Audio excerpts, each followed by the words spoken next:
해발고도 855m, 무려 아파트 300층에 달하는 높이. 우리나라에는 구름이 지나다니는 고도에 뚫린 경이로운 기찻길이 있습니다. 총 이동거리 286.3km, 소요시간은 자그마치 4시간 51분. 인간의 상상력마저 아득해지는 압도적인 산맥의 병풍을 넘으면 이 깊은 산세 속에 어떻게 이런 곳이 존재할까 싶은 신비롭고 기이한 풍경들이 선물처럼 불쑥 나타납니다. 수억 년의 시간이 빚어낸 거대한 지하 세계와 마치 낯선 이국 땅에 발을 디딘 듯한 이색적인 공간들이 눈길을 사로잡는 명소들. 그리고 그 신비로움을 뒤로 한 채 다시 달리면 한반도의 척추를 뚫고 마침내 거대한 바다의 서막을 알리는 쪽빛 바다가 눈앞에 다가옵니다. 이번 여정에서는 한반도의 끝이자 푸른 바다의 시작점으로 향하는 아름다운 기차 여정은 물론 길 위의 시간을 알차게 채워주는 저만의 영어 자기계발 어플도 함께 소개해드릴 계획입니다. 그럼 한번 떠나볼까요? 이번 국내 최고 근성열차 여행을 떠나기 위해 7시 20분 청량리역에 왔습니다.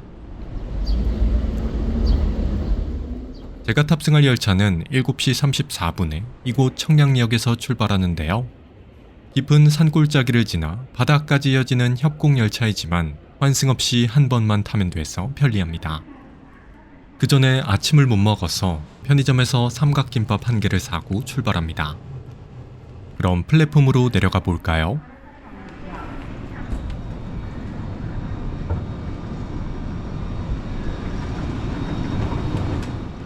타는 곳 8번에는 약 5시간 동안 이번 여정을 함께할 무궁화호가 대기 중입니다. 탑승해 보겠습니다. 제가 탑승한 열차는 처음 탑승한 청량리역을 출발해 강원도 동해역까지 이동하는 1671 무궁화호입니다. 이 열차는 청량리역에서 제천역까지 이어지는 중앙선, 제천역부터 태백역까지 이어지는 태백선, 그리고 태백역에서 동해역까지 이어지는 영동선 총 3개의 간선철도를 지납니다. 따라서 이 노선은 단순히 목적지까지 빠르게 가는 KTX와 달리 한반도의 척추인 태백산맥을 온몸으로 관통하며 시골 간이역들을 촘촘히 잇는 독특한 매력을 지니고 있습니다. 신기한 것은 다른 근성열차들과 다르게 이 1671 무궁화호 노선은 객차가 2량이 아닌 4량으로 돼 있다는 것입니다. 대한민국에서 가장 높은 고도를 달리는 오지 산악열차는 맞지만 생각보다 많은 승객이 이용하는 노선이라 4량으로 구성되어 있습니다. 여정 중간중간 어느 역에서 많이 승하차를 하는지 살펴봐도 재밌겠죠? 열차의 시설은 우리가 흔히 아는 무궁화호 시설과 동일하게 생겼습니다. 우리나라에서 가장 저렴한 무궁화호이지만 이 정도면 시설이 괜찮죠?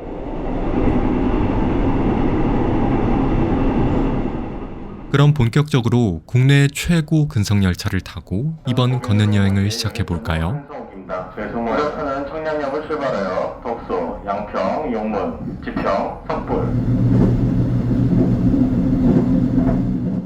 청량리역을 빠져나온 열차는 가장 먼저 경의중앙선 도시철도가 다니는 덕소역과 양평역, 그리고 용문역과 지평역을 지나갑니다.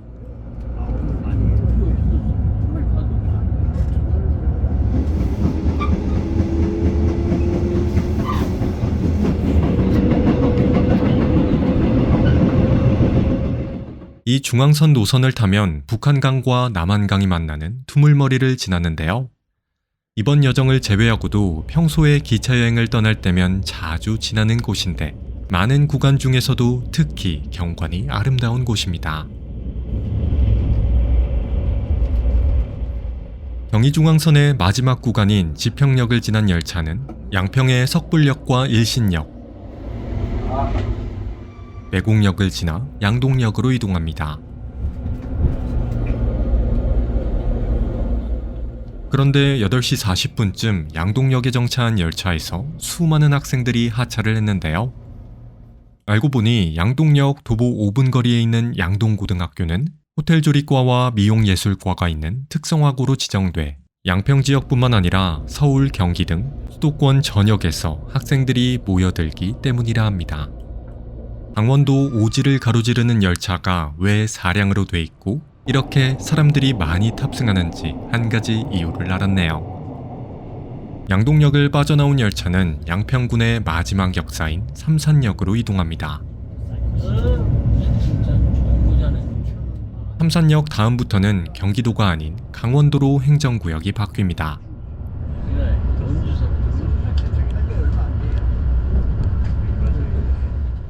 이 구간도 양동역과 비슷하게 원주역과 제천역 등 수요가 많은 역사를 끼고 있어 승하차하는 승객들을 많이 마주할 수 있습니다. 이렇게 비교적 규모가 큰 역사를 빠져나오면 제천역 다음 구간부터 중앙선이 아닌 태백선을 달리게 됩니다. 태백선에서 마주하는 첫 번째 역사는 한옥의 멋과 단종의 애환이 깃든 영월역입니다. 역 자체가 하나의 포토존인 한옥 양식이 참 멋있는 역사입니다. 영월역을 빠져나온 뒤부터는 본격적으로 강원도의 험준한 산맥을 지나게 됩니다. 제가 여행을 떠난 날 마침 날씨가 화창해서 창밖으로 펼쳐지는 병풍 같은 산기슭의 풍경을 한껏 만끽할 수 있었습니다.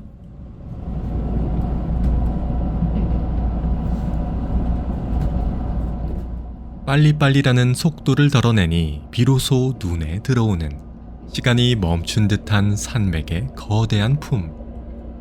한반도의 척추를 온몸으로 관통하는 이 순간 초록의 파도가 창문 밖으로 겹겹이 밀려옵니다.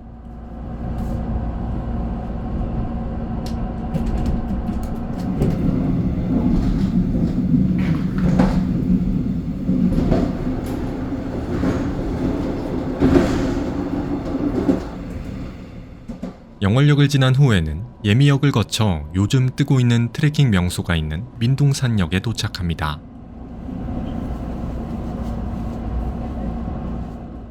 강원도 꽤나 깊숙한 곳에 있는 역사이지만 많은 사람들이 하차를 하네요.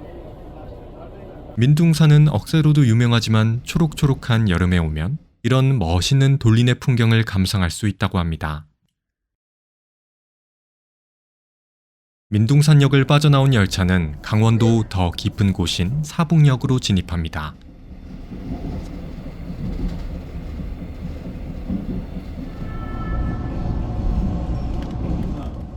사북은 20년대부터 80년대까지 대한민국 최대의 민영 탄광이었던 동원탄주와 사북광업소가 있던 곳인데요.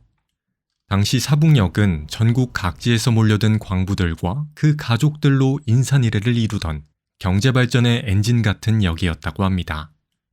그런데 신기하게도 석탄 산업이 쇠퇴한 지금도 사북역에는 많은 승객분들이 하차를 했는데요.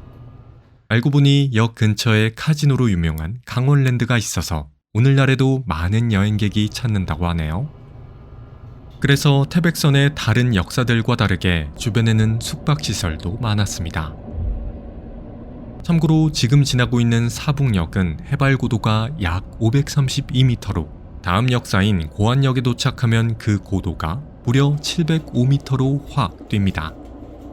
고안역은 사북역과 함께 정선군의 폐광지역을 대표하는 철도역으로 대한민국에서 두 번째로 해발고도가 높은 곳에 위치한 일반 열차역이라고 하네요. 참 신기하죠?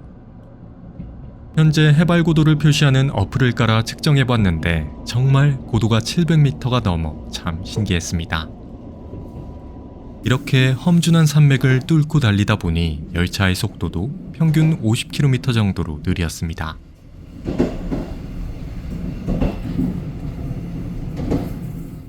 고안역을 지난 후부터도 고도가 급속도로 상승하며 지금 지나고 있는 터널을 빠져나오면 그 고도가 무려 약 855m까지 상승합니다.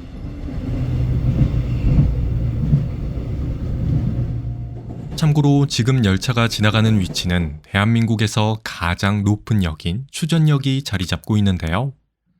서울에서 가장 높은 산인 북한산 백운대보다도 더 높은 곳에 놓인 역사라고 합니다. 참 신기하죠? 빌딩의 숲에서 출발해 도심의 소음을 뒤로하고 백두대간의 품으로 달려간 시간.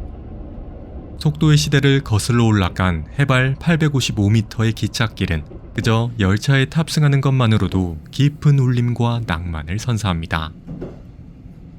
추전역을 지난 열차는 어느덧 태백선의 시종점인 태백역에 도착합니다. 태백역 이후부터는 태백선이 아닌 영동선을 따라 종점 동해역까지 이동합니다.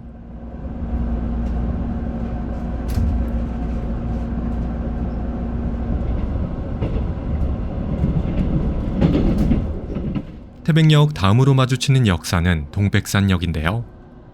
그런데 지도상 동백산역 근처로 뚫려있는 철길을 보면 그 모습이 정말 독특하다는 것을 알 수 있습니다. 이 철길은 개통 당시 대한민국에서 가장 긴 산악철도 터널으로 이름을 날렸던 소란터널 내부의 루프식 철길입니다. 해발 508m인 동백산역에서 바로 다음 역인 해발 245m 도계역까지는 거리가 짧은 반면 높낮이 차이는 무려 263m가 나는데요. 이 거대한 높이 차이를 안전한 경사도로 극복하기 위해 산의 내부를 뚫어 나선형 계단을 내려가듯 철길을 동그랗게 말아서 경사를 완만하게 만들었다고 합니다. 과거 이러한 루프식 철길이 없었을 때에는 전진과 후진을 반복하며 산을 내려가는 스위치백 구간이 이곳에 있었다고 하네요. 참 신기하죠? 소란터널은 해발 고도가 1000m가 넘는 연화산을 빙빙 돌아 내려가기 때문에 내려가는 시간만 무려 약 15분이 걸리는데요. 이렇게 창밖 풍경을 감상할 수 없을 때 제가 주로 사용하는 자기개발 어플이 있습니다. 그 어플은 바로 영어가 될 때까지 끌어주는 앱인 스픽입니다. 저도 다음 달에 2주 정도 해외여행을 떠날 예정인데 여행 가서 실제로 쓸 영어를 미리 연습할 겸 기차에서 시간이 날 때마다 스픽을 자주 사용하고 있습니다. I'm in San Francisco. I'm in San Francisco. I'm in San Francisco. 일반적인 영어 강의는 들을수록 듣기만 늘지만 결국 말을 많이 해야 하는 게 중요한 영어 회화에는 스픽이 딱입니다. 200만원짜리 인강이랑 비교했을 때 스픽은 10분의 1 가격인데 오히려 더 많이 말하게 돼서 가성비가 최고입니다. What dates will you be staying with us? I won't stay just one day.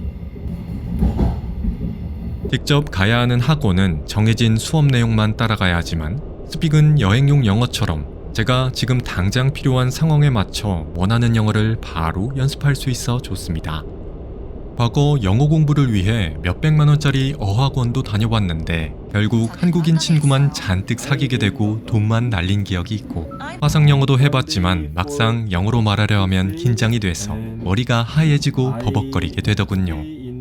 하지만 스픽은 앱이랑 대화하는 방식이라 틀려도 전혀 민망하지 않습니다. Excellent. Now let's try another one. Can you translate this into English?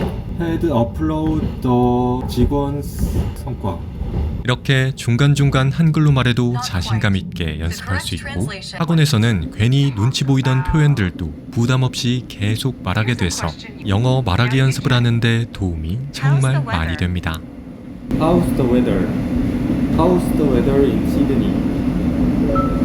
만약 아까 지나온 중앙선 구간처럼 기차 안에 사람이 많다면 지금은 말할 수 없어요 기능이나 연습 탭 빠른 레슨에 어휘 혹은 관용구 수업을 이용해 언제 어디서나 일상 속에서 틈틈이 영어 공부를 할 수 있습니다. 이뿐만 아니라 홈탭 우측 하단에 있는 스픽 튜터 기능을 활용해도 말없이 제가 원하는 내용의 영어 회화 공부를 스마트하게 진행할 수 있습니다.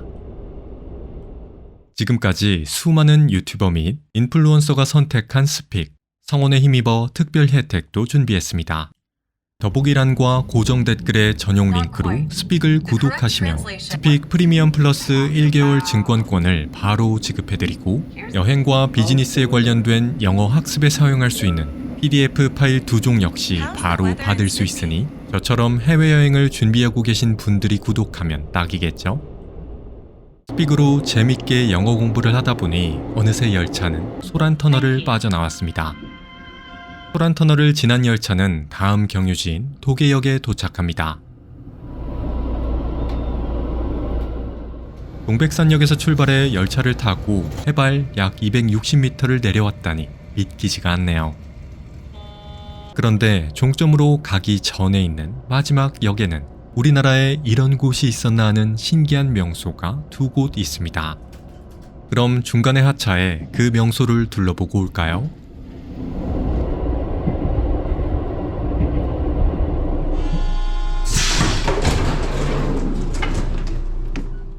청량리역에서 1671 무궁화호를 타고 약 4시간 30분을 달려 삼척시 영동선 신기역에 도착했습니다. 신기면은 강원도 삼척시 신기면에 위치한 영동선의 작고 고즈넉한 간이역인데요. 살면서 신기역이라는 이름은 처음 들어봤는데 이렇게 직접 둘러보게 되다니 참 신기하네요. 신기면은 삼척시에 있는 모든 읍면동 중에서 인구가 가장 적은 행정구역이라 마을 곳곳에서 특유의 고즈넉함과 때묻지 않은 평화로움을 느껴볼 수 있습니다.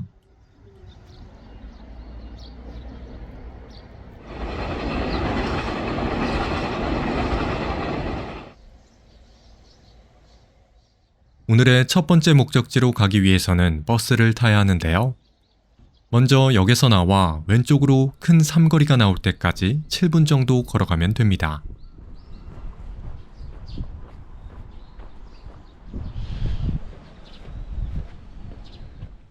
그러면 이렇게 작은 휴게소 하나가 나오는데요. 여기서 오른쪽에 보이는 샛길로 들어가면 됩니다. 그런데 제가 이때 점심을 못 먹어서 휴게소에 들어가 컵라면 하나를 먹었습니다.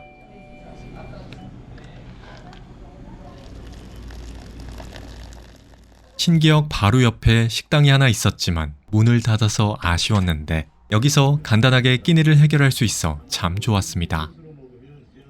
컵라면이라 할지라도 신기면의 장엄한 산세를 반찬으로 먹으니 참 꿀맛 같더군요. 간단한 점심 식사를 마치고 다시 버스 정류장으로 향합니다.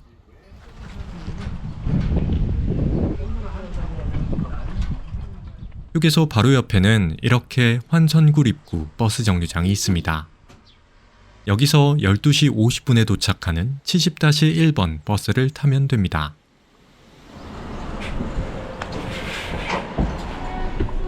감사합니다. 이번 정류소는 서하리 마을회관입니다. 다음 정류소는 휴게소를 빠져나온 버스는 강원도 더 깊은 산골짜기로 들어갑니다.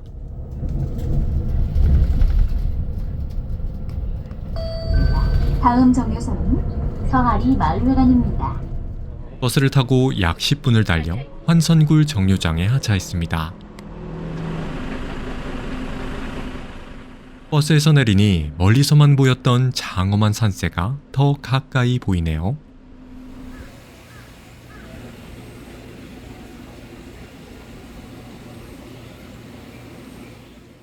이곳은 신기면 대일이 동굴지대에 위치한 동양 최대 규모의 석회 동굴인 환선굴을 구경할 수 있는 장소입니다. 그럼 매표를 하고 안쪽으로 들어가 볼까요? 참고로 대일이 동굴지대에는 환선굴과 대금굴 총 2개의 동굴이 있는데요.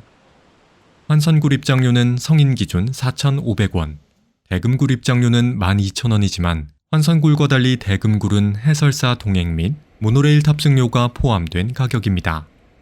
환선굴도 모노레일이 있긴 하지만 제가 방문했을 때에는 이용이 불가능해서 동굴까지 언덕을 올라 걸어갔습니다. 산골짜기 깊은 곳에 자리 잡은 명소이다 보니 주변에는 계곡물도 시원하게 흐르네요.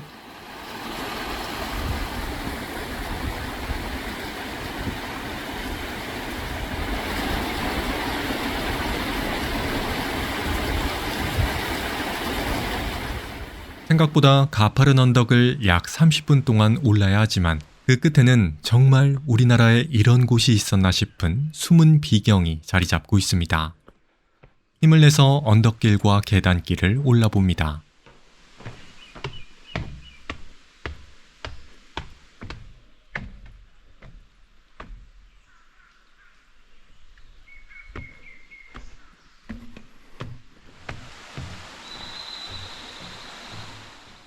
약 30분 정도 언덕길을 오르자 병풍처럼 깎아지른 산새들 사이로 숨겨졌던 커다란 동굴 입구가 등장했습니다. 이곳은 총 연장 길이가 무려 6.2km에 달하는 환선굴입니다. 그럼 바로 안으로 들어가 볼까요?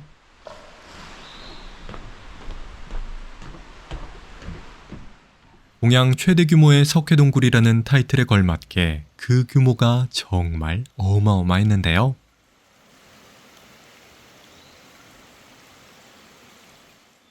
지금까지 수많은 지역에 위치한 동굴로 걷는 여행을 다녀봤지만 이렇게 거대한 규모의 동굴은 정말 태어나서 처음 봅니다.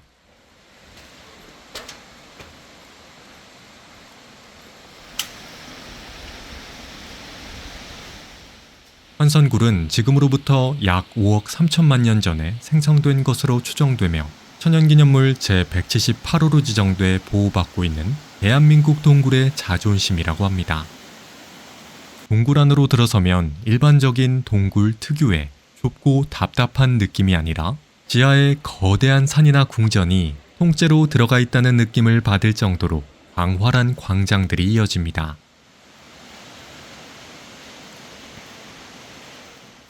그래서 일반적인 동굴들은 머리를 보호하기 위해 안전모를 착용하는데 환선굴은 천장이 워낙 높아서 안전모 없이 입장합니다.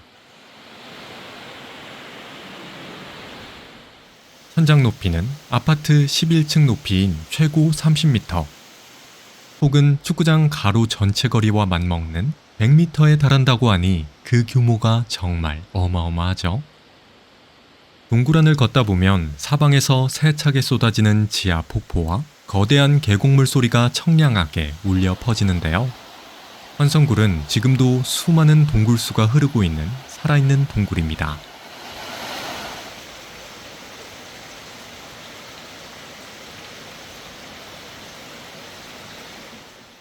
보는 것만으로도 더위가 싹 가실 정도로 시원하게 흐르는 동굴수가 참 멋있죠.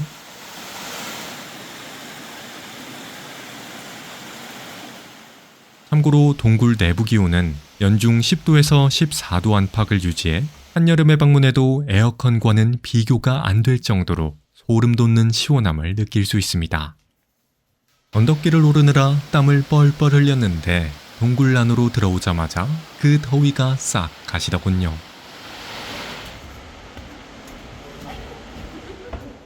동굴 내부에는 광활한 풍경뿐만 아니라 신비로운 모양의 종류석과 석순들을 볼 수 있어 마치 신비로운 우주 행성에 온 듯한 착각을 불러일으킵니다.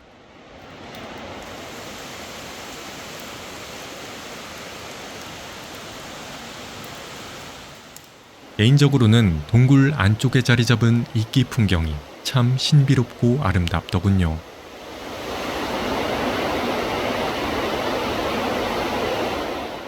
특히 동굴 내부의 하이라이트인 지옥교나 출렁다리를 건널 때는 다른 동굴에서는 느낄 수 없는 짜릿한 스릴도 만끽할 수 있습니다.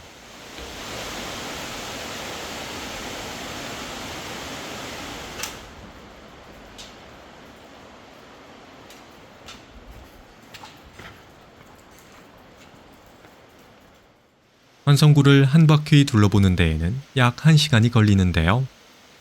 내부는 정말 넓지만 천장이 높아 머리를 숙여야 하는 구간이 딱 한 곳 정도밖에 없어 편하고 시원하게 동굴 탐험을 하기 아주 좋습니다.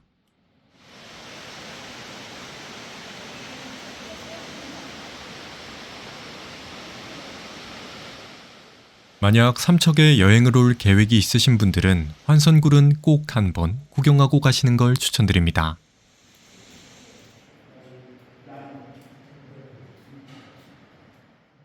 저는 그렇게 약 50분 동안 환선굴 탐험을 마치고 다시 버스 정류장으로 내려갔습니다.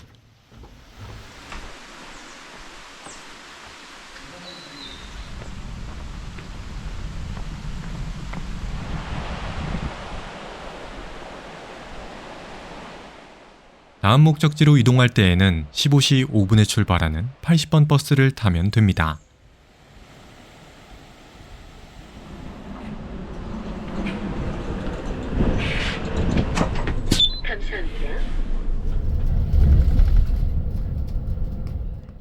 버스를 타고 약 15분을 달려 아까 버스를 탔던 환선굴 입구 다음 정류장인 신동초등학교 정류장에 하차했습니다.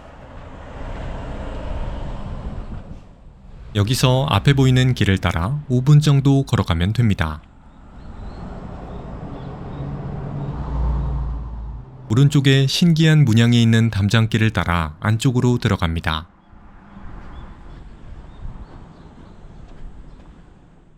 이를 따라가자 이번에는 궁궐처럼 생긴 커다란 입구가 등장했습니다.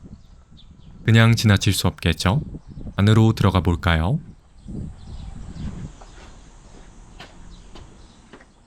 신기한 코끼리 동상을 지나 더 깊은 곳으로 들어갑니다.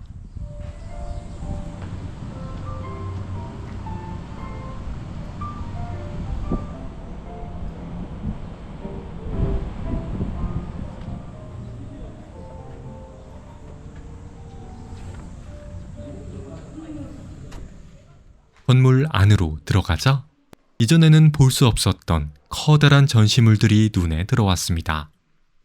이곳은 푸른 백두대간의 산세 속에 뜬금없이 나타나는 압도적이고 이색적인 비주얼의 종합문화공간인 강원종합박물관입니다. 안쪽에는 약 2만여 점에 달하는 방대한 작품과 수집품이 전시되어 있는데요. 박물관은 총 8개의 대형 실내 전시관과 야외 전시장으로 구성되어 있으며 각 방마다 완전히 다른 세계가 펼쳐집니다. 가장 먼저 지금 둘러보고 있는 자연사관.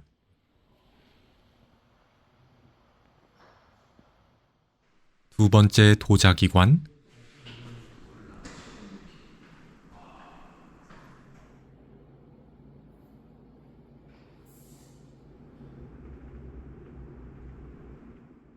그리고 세 번째 금속 공예관 등 세계 각국에서 들여온 물건들이 진열되어 있습니다.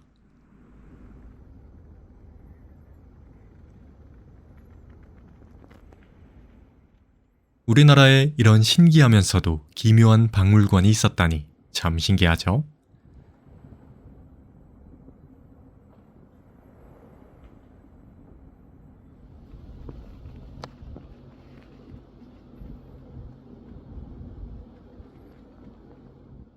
신기면이라는 지명과 정말 잘 어울리는 박물관이라는 생각이 듭니다.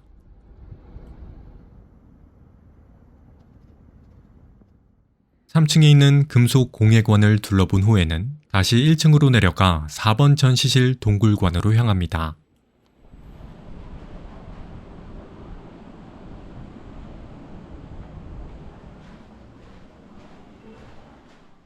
분명 박물관임에도 불구하고 실제 동굴 내부처럼 안을 꾸며놓은 게 참 신기하네요.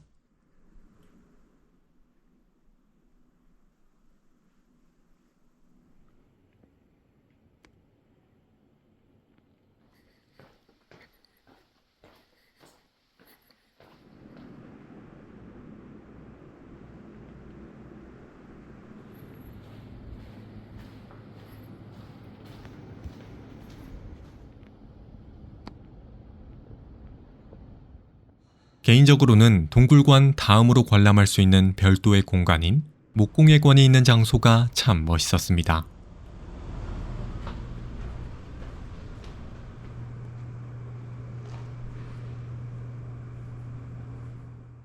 도대체 어디서 이런 신기한 물건들을 가져온 것인지 참 신기하네요.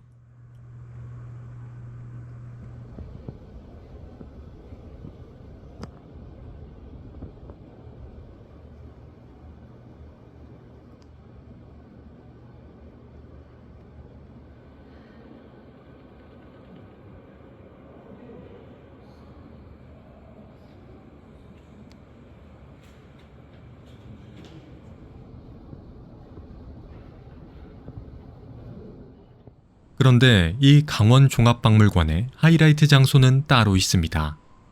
그 장소는 지금 들어가고 있는 8번 전시관인 공룡영상 체험관을 지나면 나옵니다.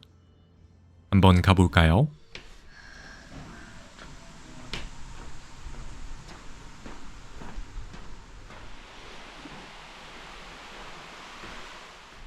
문을 열고 밖으로 나가자 한국에 이런 기묘한 장소가 있었나 싶은 경이로운 풍경이 눈에 들어왔습니다.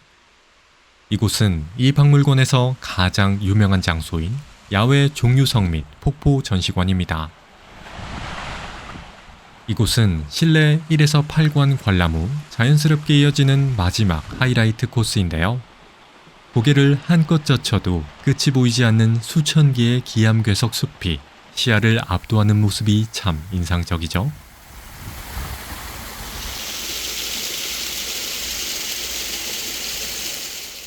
하늘을 향해 뾰족하게 솟구친 종류석들이 마치 살아 움직이다 그대로 굳어버린 듯 말로 다 표현할 수 없는 기묘한 기운을 뿜어냅니다.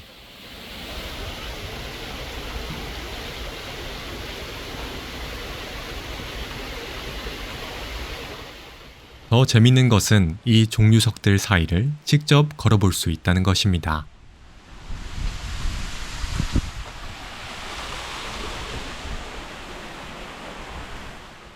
정말 마치 외계 행성에 와 있는 듯한 신기한 느낌을 지울 수가 없네요.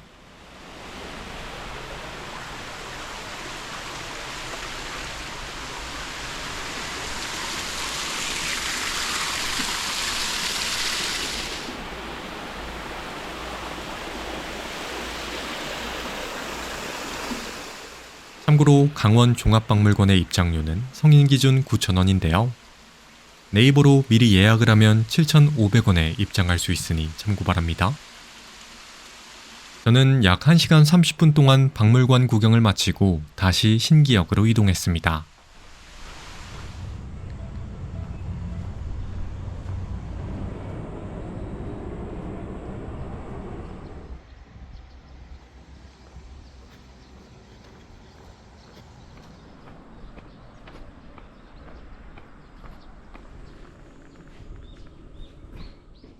한반도의 척추를 뚫고 달려왔는데 끝에 있는 바다를 안 보고 갈 순 없겠죠? 이번에는 17시 47분에 신기역을 출발해 동해역으로 가는 1681 무궁화호에 몸을 실습니다.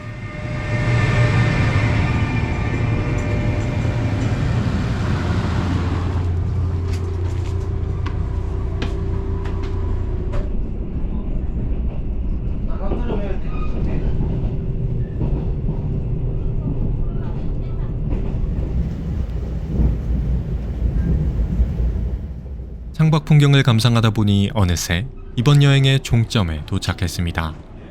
하차해볼까요? 웅장한 백두대간의 산세와 깊은 계곡을 부지런히 헤치고 내려온 무궁화호. 마침내 넓고 푸른 동해바다의 관문으로 들어서는 마지막 역인 동해역에 도착합니다.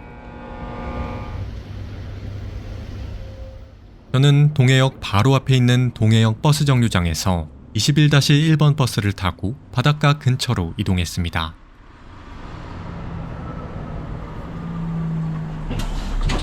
감사합니다.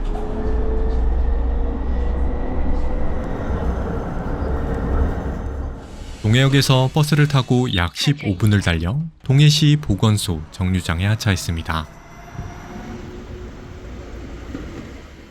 여기서 정류장 뒤쪽 왼편으로 뚫려있는 큰 길을 따라 바닷가 쪽으로 10분 정도 걸어가면 됩니다.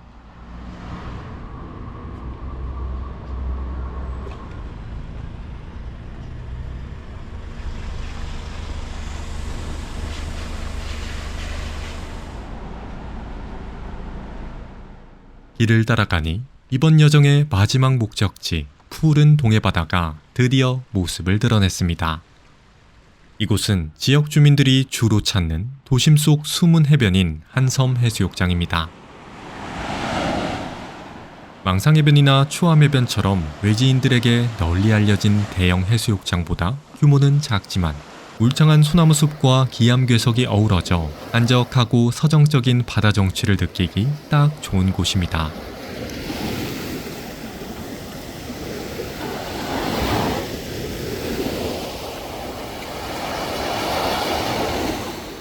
서울에서 기차를 타고 2시간이면 볼 수 있는 동해바다이지만 약 5시간 동안 험준한 산맥들을 뚫고 달려왔다는 기억이 있어서 그런지 더 낭만적으로 느껴지네요.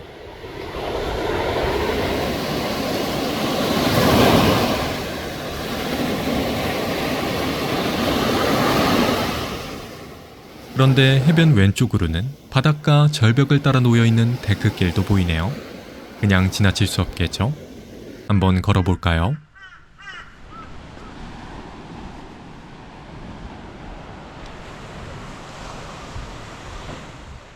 이곳은 해안선을 따라 한적하게 조성된 데크 산책로인 행복 한섬길입니다.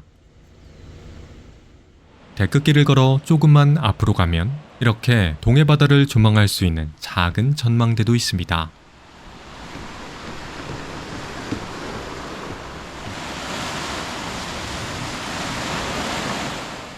아까 가까이에서 마주했던 한섬 해변뿐만 아니라 주변으로 뻗어있는 동해안의 해안선이 참 멋있죠?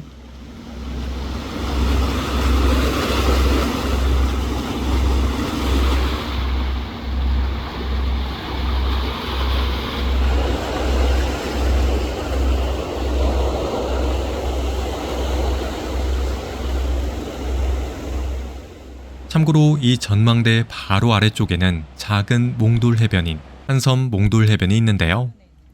원래 동해는 파도가 강하고 백두대간에서 내려온 모래들이 많아 몽돌 해변이 생기기 어렵지만 이곳에는 특이하게 반질반질한 자갈들이 가득한 몽돌 해변이 있습니다.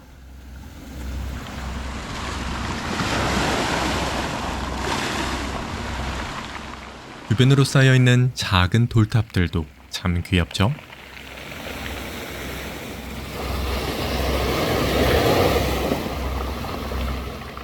오직 몽돌해변에서만 느낄 수 있는 청량한 돌소리를 들으며 깊은 사색에 잠겨봅니다.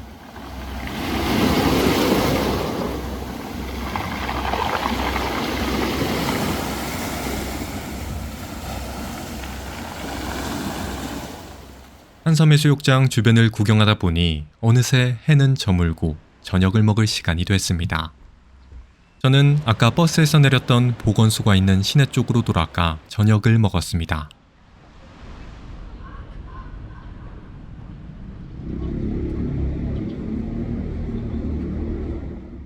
저녁으로는 오직 영동지방에서만 먹을 수 있는 장군 시오야끼를 먹었습니다. 장군 시오야끼란 달궈진 불판에 대패 삼겹살을 먼저 굽고 그 위에 새콤달콤한 파절이를 같이 볶아 먹는 음식인데요. 고기만 먹으면 자칫 느끼할 수 있는 대패 삼겹살의 단점을 아삭하고 매콤한 파무침이 잡아주는 조화로운 음식입니다. 2인분 이상부터 주문이 된다 해서 2인분을 시켰는데 너무 배가 고프고 맛있어서 공깃밥과 볶음밥까지 뚝딱 해치웠습니다.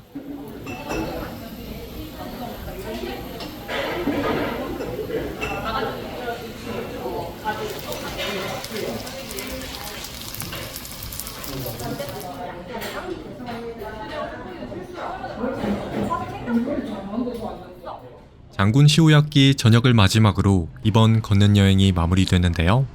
집으로 돌아갈 때에는 다시 주변에 있는 정류장에서 21-1번 버스를 타고 동해역으로 돌아갔습니다. 감사합니다.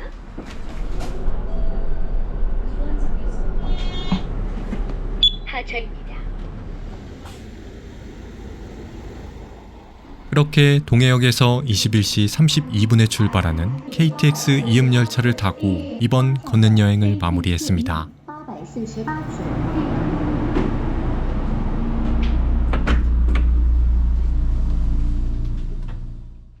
총 이동거리 286.3km, 소요시간은 자그마치 4시간 51분.